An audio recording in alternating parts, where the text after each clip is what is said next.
কোচবিহার জেলা পানীয় জল পাম্প অপারেটর কর্মী ইউনিয়ন নর্দার্ন মেকানিক্যাল ডিভিশন কমিটির পক্ষ থেকে বিভিন্ন ইস্যুতে এদিন পিএইচই অফিসের দপ্তরের সামনে বিক্ষোভ করলেন তারা।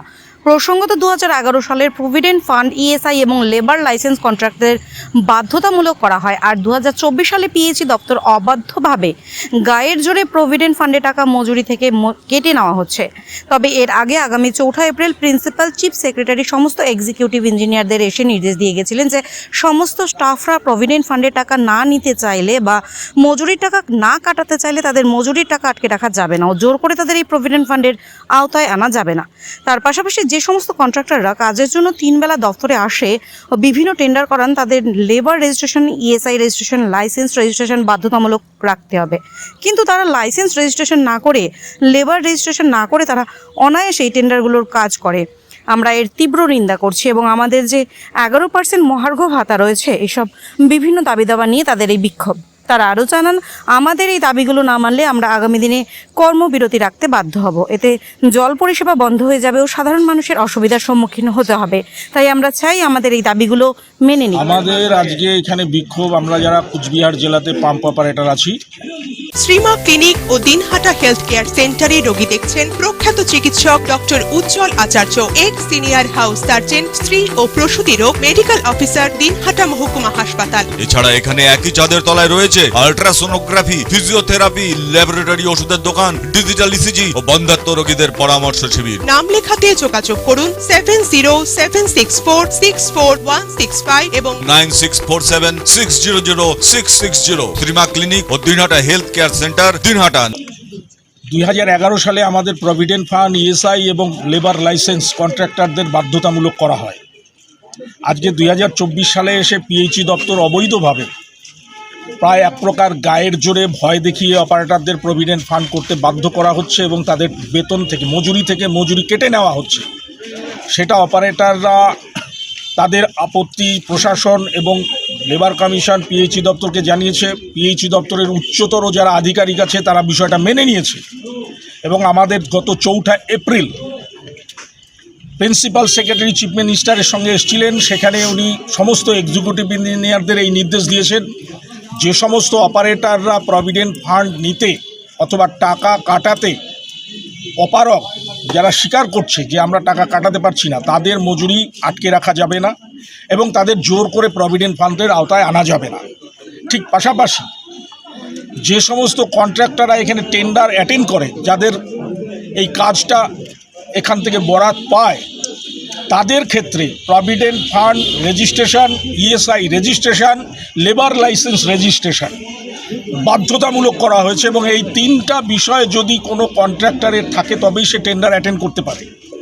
কিন্তু আমরা দেখলাম প্রভিডেন্ট ফান্ড এবং ইএসআই রেজিস্ট্রেশন করে লেবার লাইসেন্সটাকে রেজিস্ট্রেশন না করে, লেবার লাইসেন্স না নিয়ে তারা এখানে টেন্ডার অ্যাটেন্ড করলেন এবং অফিস সেই সমস্ত এজেন্সিকে সরকারি নির্দেশ, চিফ সেক্রেটারির নির্দেশ অমান্য করে তারা টেন্ডারটা দিয়েছেন, দুর্নীতি করেছেন।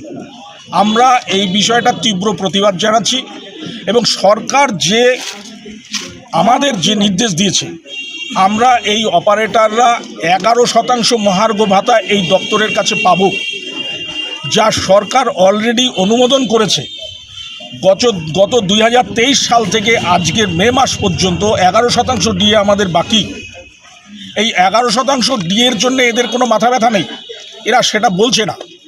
কিন্তু অপারেটরদের বেতন কাটা, যদি তারা বেতন না কাটে তাহলে তার বেতন বন্ধ করে দেওয়া, অর্থাৎ মজুরি বন্ধ করে দেওয়া। আমরা মনে করি কোচবিহার জেলার আপামর জনসাধারণের এই যে পানীয় জল পরিষেবা, এটা একমাত্র আমরা যারা অপারেটর আছি এটা আমরাই করি। এখনও পর্যন্ত আমরা পানীয় জল সরবরাহ ব্যবস্থাটাকে স্বাভাবিক রেখেছি। গত ফেব্রুয়ারি এবং মার্চ মাসের পয়সা আমাদের বন্ধ করে দেওয়া হয়েছিল।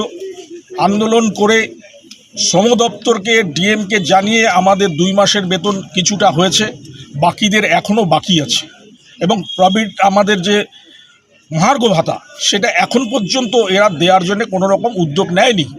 উপরন্তু এই সমস্ত ইঞ্জিনিয়াররা, যেটা কাজ হচ্ছে ঠিকাদারের, সেই ঠিকাদারের হয়ে এরা আমাদের অপারেটরদের যেন বাউন্সার রাখা হয়েছে। এই ইঞ্জিনিয়ারদের এরা ঠিকাদারের বাউন্সার হিসাবে কাজ করছে। সরকার এদের মোটা মাইনে দেয়, তারপরেও এই ঠিকাদারদের থেকে এরা বিভিন্ন রকম পারিতোষিক পেয়ে থাকে, নেয়, এবং সেই জন্য এরা ঠিকাদারের হয়ে কাজ করে, যেই কাজ ওদের না সেই কাজটাও করছে। অথচ ঠিকাদারের যে দায়িত্ব পালন করার কথা, সরকার এর জন্যে লক্ষাধিক টাকা একটা পাম্পের জন্যে ব্যয় করে ঠিকাদারের লোকের জন্যে, সেইখানে কোনো রকম পরিষেবা দেওয়া হয় না।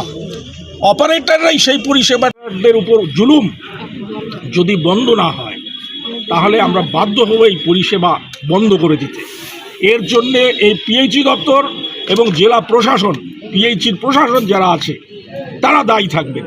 আপনাদের আমরা একটা বিশেষভাবে বলছি, আমাদের এইখানে যেমন মেকানিক্যাল একটা ডিভিশন আছে, সাব ডিভিশন আছে, আমাদের কুচবিহার রাজবাড়ির ওখানে একটা ডিভিশনও আছে, আলিপুরেও একটা ডিভিশন আছে, জলপাইগুড়িতেও ডিভিশন আছে। সেইখানকার অপারেটরদের কিন্তু কোনো মজুরি কাটা হয় না। তারা তাদের আপত্তিপত্র দেওয়ার পরে তাদের কিন্তু মজুরিও বন্ধ হয়নি, তাদের কোনো ধরনের প্রভিডেন্ট ফান্ডের বিষয়ক তাদের কোনো রকম কেউ জুলুম করছে না। ভাইরাস এই মেকানিক্যাল ডিভিশন, সাব ডিভিশন, এরা ঠিকাদারের হয়ে অপারেটরদের ভয় দেখাচ্ছেন, অপারেটরদের উপর বেতন বন্ধ করে চাপ সৃষ্টি করছেন। অপারেটররা তাদের পরিবার পরিজন, ছেলে মেয়েদের লেখাপড়া, তাদের চিকিৎসা ইত্যাদি সমস্ত প্রায় বন্ধ। তো এই জন্যে আমরা মনে করি এরা দুর্নীতিগ্রস্ত অফিসার, এদের এইখানে থাকার কোনো এদের যৌক্তিকতা নাই, এদের যোগ্যতা নাই। আমরা সেই জন্য আজকের এই আন্দোলনটা করছি। আপনার নাম কি দায়িত্ব আমার নাম রয়েছে? গণেশ নন্দী, আমি এই সংগঠনের সম্পাদক। শ্রীমা ক্লিনিক ও দিনহাটা হেলথ কেয়ার সেন্টারে রোগী দেখছেন প্রখ্যাত চিকিৎসক ডক্টর উজ্জ্বল আচার্য, এক্স সিনিয়র হাউস সার্জন, স্ত্রী ও প্রসূতি রোগ মেডিকেল অফিসার, দিনহাটা মহকুমা হাসপাতাল। এছাড়া এখানে একই চাঁদের তলায় রয়েছে আল্ট্রাসোনোগ্রাফি, ফিজিওথেরাপি, ল্যাবরেটরি ওষুধের দোকান, ডিজিটাল ইসিজি ও বন্ধ্যাত্ব রোগীদের পরামর্শ শিবির। নাম লেখাতে যোগাযোগ করুন 7076464165 এবং 9647600660। শ্রীমা ক্লিনিক ও Dinhata health care centre, Dinhata.